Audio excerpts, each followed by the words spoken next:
দেখবেন যে নেতার ছেলে মেয়ে বিদেশে পড়ে, বলবেন তোমার নেতার ছেলে মেয়ে তুমি বিদেশে পড়ো কেন? আমার কাছে একটু ভোট চাইতে ছেলে মেয়েরে আগে এখানে নিয়ে আসি। চিকিৎসার জন্য সিঙ্গাপুর যাইতে পারবে না, বাংলাদেশে আগে চিকিৎসা নেবা। তোমার একটু পেট ব্যথা হইলে সিঙ্গাপুর যাও।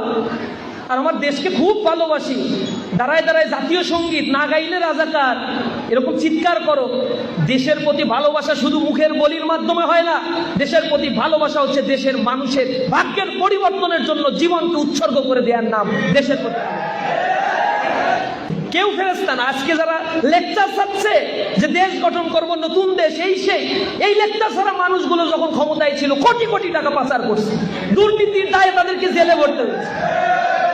লজ্জাজনক। 54 বছরের ইতিহাসে এই দেশটা এমন ভাবে গড়ে উঠতে পারে নাই যে দেশটা সমৃদ্ধির স্বর্ণশিখরে আরোহণ করতে পারে। বারবার রক্ত দিতে হচ্ছে আমাদের। আর এই জনগণকে 10,000 5,000 টাকা দিয়া রাজনীতিবিদরা তাদের পেছনে পেছনে ঘুরায়, চাঁদাবাজি করায়, এরপর টেন্ডারবাজি করায়, তাদের দল ভারী হয়। যখন শিক্ষার আলো চারিদিকে ছড়িয়ে যাবে তারা এগুলো পারবে না। মেধাবীরা যখন জাগবে তাগুলো পারবে না। ইসলামী ছাত্র শিবির এই কথাগুলো বলে, এই জন্য ভালো লাগে না ছাত্র শিবিরকে। মারো ছাত্র শিবির, এইবার কথা বলতে দেবা না তাদের। পা ভাঙো, ঠ্যাং ভাঙো, রাজাকার বলো, আলবদর বলো, আশাস বলো। আমরা যখন বলি আমাদের তো রাজাকার বলো, আমাদের জন্মই হয় নাই, বলছে না তোমাদের ভাবে রাজাকার, তোমরা ভাবে ভাবে রাজাকার। বলে তোমরা রক কাটো, কোথায় কাটি?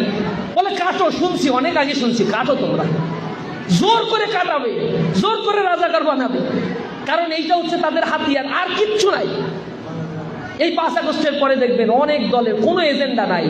এই একটা ইলেকশন নিয়ে এর নামে বুলিং, ওর নামে ট্যাগিং, গালিগালাজ নিয়ে পড়ে আছে। ছাত্র শিবিরকে নিয়ে কথা না বললে পেটের ভাত হজম হয় না, শুধু বলতেই থাকে। 10 মিনিট বক্তব্য রাখলে 9 মিনিট ছাত্র শিবিরের কথা, 1 মিনিট যদি নিজেদের কোনো এজেন্ডা থেকে থাকে। নিজস্ব এজেন্ডা নাই। লক্ষ লক্ষ ছাত্রদের কিভাবে পথ দেখাবে তার কোনো বন্দোবস্ত নাই। আমরা বলছি একটা জাতিকে এইভাবে গঠিত করা যায় না। এডুকেশনের উদ্দেশ্য হচ্ছে harmonious development of body, mind and soul. Where is our harmonious? এডুকেশনের পারপাস এখন ঠিক করা হয়েছে। The only purpose of education is to gain money, earning lot of property and leading a luxurious life. That is the purpose of education. আমাদেরকে পড়ানো হয় লেখাপড়া করে যে গাড়ি ঘোড়ায় চলিস। কখনো শিক্ষকরা শিখায় না ভালো মানুষ হওয়া দরকার, ভার্সিটিতে শিখায় না। ভার্সিটির কিছু শিক্ষক আছে, মহিলা শিক্ষকের রুমে ঢোকা যায় না গাজার গন্ধের কারণে। কিসের শিক্ষিত তার? শিক্ষা কোথায় গেছে? বুক ফাটা আর্তনাদ করছে আজ মানবতা, সভ্যতা। পশ্চিমারা আমাদের মধ্যে এই বিষ বাষ্প ছড়িয়ে দিচ্ছে, সভ্যতার কথা বলে। তারা যদি এতই সভ্য হতো তাহলে গাজায় মুসলমানদের উপরে যে নারকীয় হত্যাযজ্ঞ চালাচ্ছে, 21 শতাব্দীতে এমন হত্যাযজ্ঞ আইয়ামে জাহেলিয়াতকে হার মানাচ্ছে। বিদেশে আমাদের জন্য অবারিত সুযোগ থাকার পরেও আমাদের দেশে সিন্ডিকেট তৈরি করে বিদেশে শ্রমিক পাঠানো হয়, অদক্ষ শ্রমিক। তাদের রেমিটেন্সের উপরে আবার আমার দেশ ডিপেন্ড করে। এত সুতলা সুফলা শস্য শ্যামলা এই মাটি, এত চমৎকার একটা মাটি, উর্বর মাটি আল্লাহ আমাদের দান করেছেন, যেখানে জনগোষ্ঠীদেরকে এত মেধা দিয়েছেন।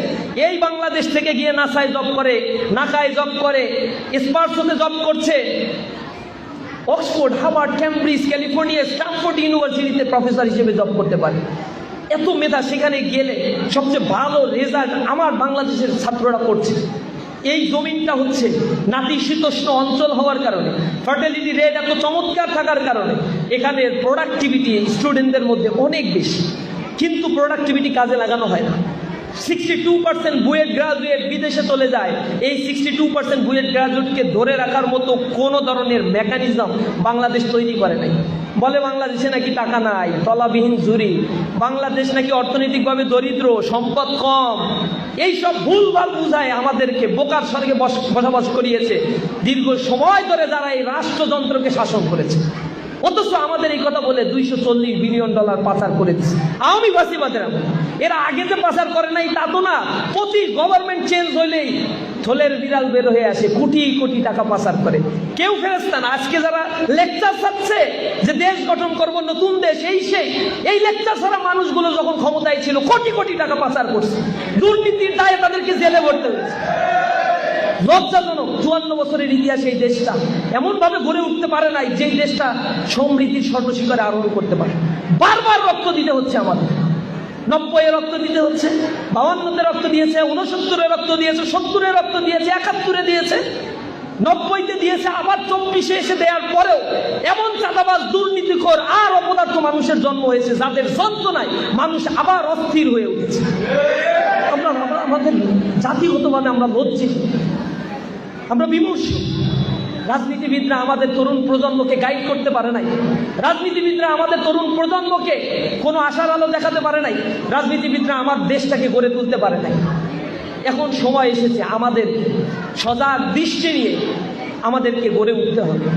আমরা অবাক হয়ে যাই যখন এই দেশ থেকে এই পরিমাণে সম্পদ থাকার পরেও কাজে লাগানো হচ্ছে না। আমাদের দেশে 4 কোটি একর ফার্টাইল ল্যান্ড রয়েছে, কৃষি উৎপাদনের জমি রয়েছে। এইটা উৎপাদন করতে পারলে, এখানে আধুনিক প্রযুক্তির ব্যবহার করতে পারলে এই জমি থেকে বাংলাদেশের শতভাগ মানুষের খাদ্যের ঘাটতি পূরণ করা সম্ভব। আর এক দেশের উপরে আমাদের ডিপেন্ডেন্স করার কোনো প্রয়োজনীয়তাই নেই। আমার দেশে যে রেমিটেন্স আসে, এই হাসিনা পালানোর পর থেকে রেমিটেন্সের ফ্লো বেড়েছে। গত বছর আর এই বছর মিলে এখনো পর্যন্ত $27 বিলিয়ন বাংলাদেশে রেমিটেন্স ঢুকেছে। এটা কম না, এটা ফর্মাল চ্যানেলে ঢুকেছে। ইনফর্মাল চ্যানেলে আরও হুন্ডিবাট্টার মাধ্যমে $22 বিলিয়ন রেমিটেন্স আমার দেশে ঢুকেছে। আমার দেশের অর্থনীতির কোরামিন হচ্ছে এই রেমিটেন্স। আমাকে বাঁচিয়ে রাখে এই রেমিটেন্সের মধ্যে। 1,72,00,000 শ্রমিক বাংলাদেশ থেকে বিদেশে শ্রমিক হিসেবে কাজ করছে, সেখানে কর্মক্ষেত্রে আছে। আর আমরা বাংলাদেশে সে টাকা পাঠিয়ে বাংলাদেশের অর্থনীতিকে চালু রাখছে। এরা যদি রেমিটেন্স বন্ধ করে দেয়, 15 দিনে দেশ দুর্ভিক্ষে পতিত হবে। এত কঠিন অবস্থা। শেখ হাসিনা লাস্টে গিয়ে ওই ফ্যাসিবাদ হাত পা ধরে বাধ্য হয়েছে যে আমাদের রেমিটেন্স আল্লাহর রাস্তে একটু পাঠান, আল্লাহর রাস্তে পাঠান। আমরা নেট বন্ধ করে দেই নাই, নেট বন্ধ হয়ে গেছে। কান্নাকাটি শুরু করছে কেন? শুরু করছে কারণ রেমিটেন্স ফল ডাউন করলে এদেশের অর্থনীতি আর বাঁচার মতো কোনো অবস্থায় নাই। একটা গার্মেন্টসের উপরে আমার দেশ অর্থনীতি দাঁড় করিয়ে রাখা হয়েছে, অথচ এদেশের ট্রিলিয়ন 28 ট্রিলিয়ন ন্যাচারাল গ্যাস আমার এই দেশে রয়েছে। এটা ইউটিলাইজেশন নাই।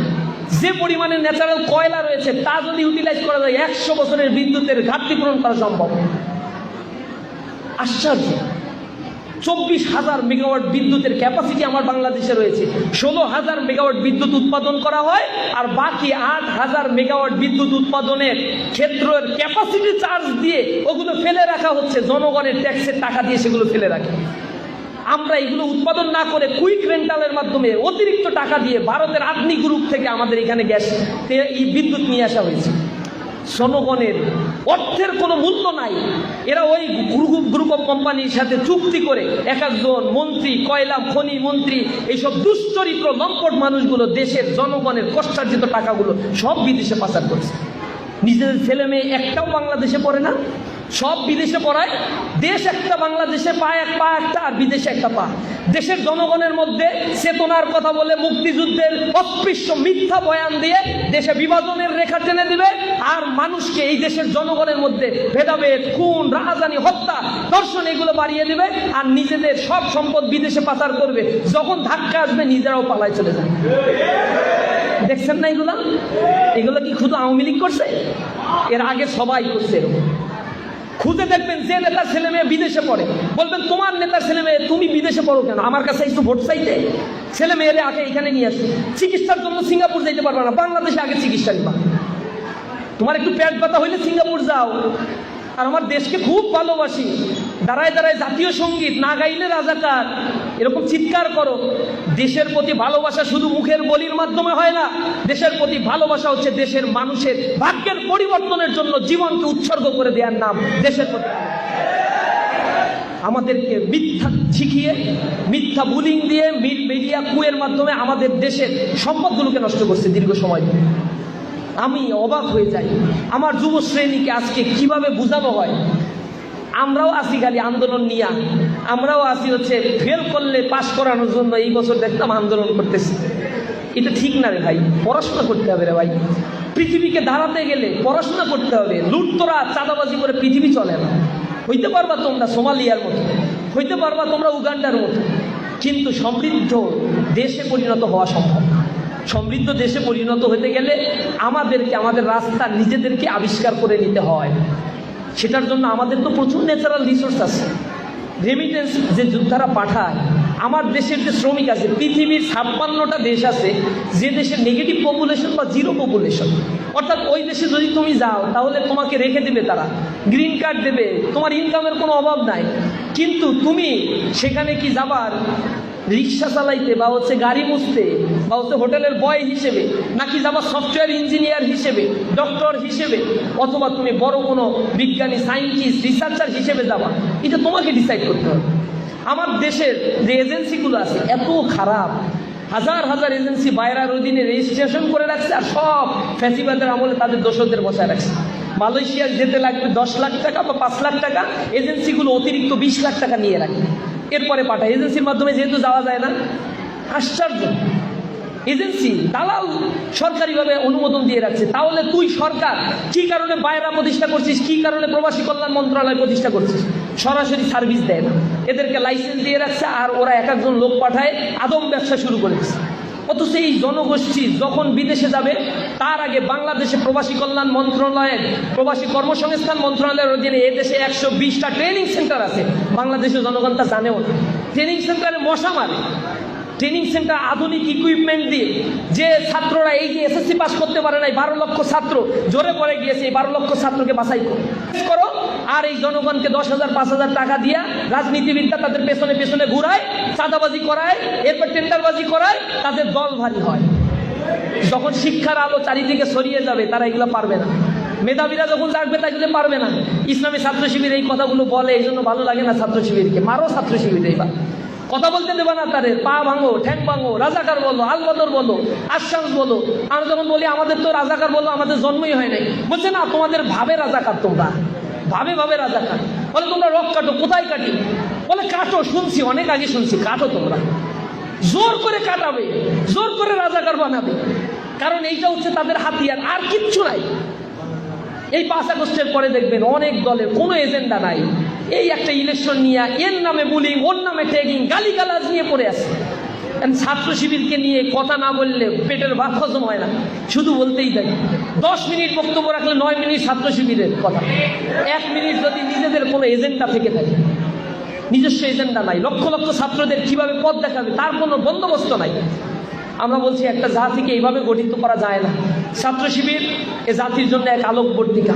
ছাত্র শিবির ছাত্রদেরকে দক্ষ করে গড়ে তুলতে চায়। তোমরা এসএসসি পাস করার পরে ইন্টারমিডিয়েটে পড়বা, সেখানে সহযোগিতা করার জন্য ছাত্র শিবিরের সকল ইকুইপমেন্ট রেডি আছে। ছাত্র শিবির ফ্রি কোচিং সার্ভিস, টাকা সহ সার্ভিস, সব সার্ভিস ছাত্র শিবিরের আছে। অ্যাডমিশন করতে যাবা, সেখানে ছাত্র শিবিরের সহযোগিতা আছে। অ্যাডমিশনের পরে ইউনিভার্সিটিতে ভর্তি হবা, সেখানে ছাত্র শিবির সহযোগিতা করে। এরপরে তুমি বিদেশে পড়তে যাবা, পৃথিবীর সব দেশে ইসলামী ছাত্র শিবিরের ভাইয়েরা আছে। শুধু ছাত্র শিবিরের কাছে একটু সহযোগিতা চাইলে আমরা মন প্রাণ উজাড় করে দিই আমার দেশের মানুষের জন্য আমরা কাজ করতে প্রস্তুত। আমরা আশা করি তোমাদের এই চলার পথে তোমরা নিজেদেরকে গড়ে তুলবা উম্মাহের জন্য, জাতির জন্য। পারা যাবে না ইনশাআল্লাহ? সুন্দর এই দেশটাকে যদি আমরা গড়ে তুলতে পারি, আমরা 2000 2500 মাথাপিছু আয় এখন বাংলাদেশে 54 বছরে বলতে হয়, লজ্জা লাগে। 5% মানুষ এই দেশে, যারা বাংলাদেশের 80% সম্পদ জিম্মি করে রাখছে। এই চট্টগ্রামেরই একটা কোম্পানি দরবেশ বাবা, এরপরে নামাজ ছাড়া মনে হয় দিন শুরু করে না বলে, অথচ বাংলাদেশের 12টা ব্যাংক ফাঁকা করে দিয়ে চলে গেছে। শালার নামে, দাদার নামে, চাচার নামে, নানার নামে, বউর নামে, সবার নামে এক একটা ইন্ডাস্ট্রি খুলছে। ইন্ডাস্ট্রি এখন আর খুঁজে পাওয়া যাচ্ছে না। 12টা ব্যাংক লোপাট করছে, এখন 7-8টা ব্যাংক তো ক্লোজ হয়ে যাওয়ার উপক্রম। তো কল্পনা করা যায়, 4 লক্ষ কোটি টাকা ঋণ খেলাপি বাংলাদেশে। 7 লক্ষ কোটি টাকার হয় দেশে বাজেট, 4 লক্ষ কোটি টাকা লোপাট হয়েছে, ঋণ খেলাপি হয়ে গেছে, ব্যাংক থেকে লুট করে নিয়ে চলে গেছে। আবার আমাদেরকে শিখায় আমাদের দেশে টাকা নাই, গরিব দেশ, আমরা উন্নয়নশীল দেশ। উন্নয়নশীল দেশে অনেক কিছু মেনে নিতে হয়। এসব আজে বাজে আজগুবি গল্প আমাদেরকে শোনায়। আমরা কল্যাণমুখী রাজনীতির কথা বলি, অর্থনীতির কথা বলি। কল্যাণ রাষ্ট্র যদি প্রতিষ্ঠা হয়, জাকাত ভিত্তিক অর্থ ব্যবস্থা যদি এদেশে থাকতো, 5 বছরের ব্যবধানে এই দেশের চেহারা পাল্টে যেত। এই দেশ যখন স্বাধীনতা অর্জন করেছে, তখন এই টোটাল এশিয়া মহাদেশের মধ্যে এই বাংলাদেশের এই অঞ্চলগুলোর অর্থনৈতিক অবস্থা যেমন ছিল, তার চাইতে কোনো দেশ বেশি ভালো ছিল না। শ্রীলঙ্কার অর্থনীতি বাংলাদেশের চাইতে খারাপ, মালদ্বীপ, ভুটান, নেপাল, ভারত, মালয়েশিয়া, ইন্দোনেশিয়া, এই জাপান, এইসব দেশগুলো তো ক্ষয়িষ্ণু অর্থনীতির অবস্থা ছিল। সাউথ এশিয়া আগামী দিনের লিড দেবে এই সাউথ এশিয়া। বাংলাদেশটা এখনো পর্যন্ত গ্রুমিং ইকোনমি হতে পারে নাই, অথচ এই অঞ্চলে সিঙ্গাপুরের জন্ম হয়েছে, তাইওয়ান, হংকং, এইখানে একটা হাব তৈরি করছে চায়না, যেটাকে বলে গ্রেট বে অঞ্চল, গ্রেটার বে অঞ্চল। Singapore, macaw, Hong Kong